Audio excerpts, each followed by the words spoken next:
Hello student, स्वागत है हमारे इस यूट्यूब चैनल में। आज हम बात करने वाले हैं class 11th English chapter 1 the portrait of A lady. Writer है खुशवंत सिंह।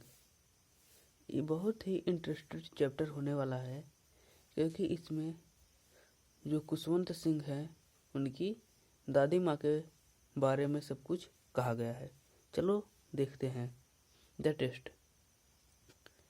माई grandmother like everybody grandmother was an old woman.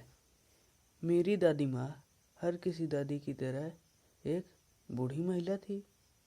She had been old and young wrinkled for the 20 years। उनके चेहरों पर झुर्रियाँ उगी थी 20 वर्षों से। That I had known her, जब से मैं उन्हें जानता हूँ। People said that she had once been young and pretty.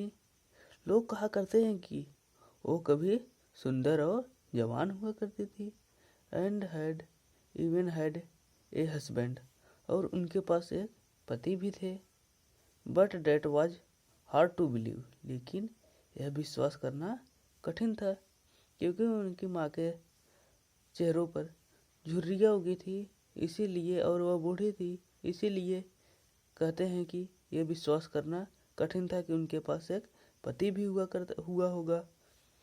My grand father portrait hung above the mental peace in the drawing room. मेरे दादाजी का चित्र टंगा हुआ था बरामदे में अलमारी के ऊपर। He wrote a big turban, वह पहने हुए थे एक बड़ी पगड़ी। एंड लॉस फिटिंग क्लॉथ, और ढीले ढाले कपड़े। हिज लॉन्ग वाइट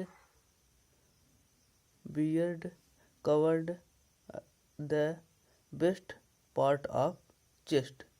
जो उनकी लंबी सफ़ेद दाढ़ी थी ना, उनके शरीर के सबसे अच्छे भाग, छाती वाले भाग को ढकी हुई थी। And he looked at last 100 years old, और वो दिखाई देते थे 100 वर्ष जैसे बूढ़े व्यक्ति। He did not look the sort of person who would have a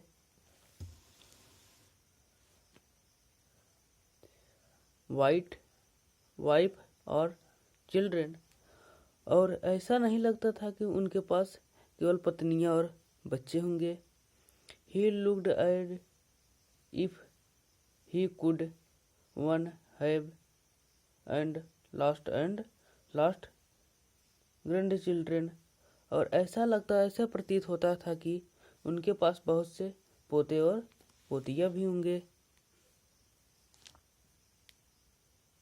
as for my grandmother being young and pretty, यहाँ तक कि मेरे दादी माँ का सुंदर होने की बात है, सुंदर और वृद्ध होने की बात है। The thought was almost revolting. She often told us of the games she used to play as a child. वो बता रही हैं दादी माँ की खुशवंत सिंह को कि जब मैं छोटी थी और कौन कौन सा खेल खेलती थी। That seemed quite absurd and अनडिफिकेशन,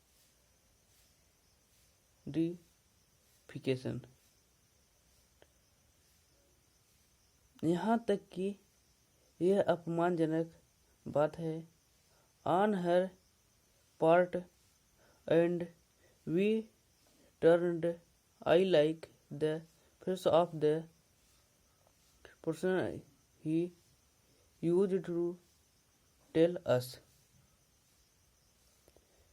वे जब खेल के बारे में बताती थी ना, तो वह मूर्खतापूर्वक अपमानजनक बात थी, और तथा यह उन्हें ऐसा ही मानते थे जैसा कि हम धर्म गुरुओं के विषय में कथाएं सुनती थी।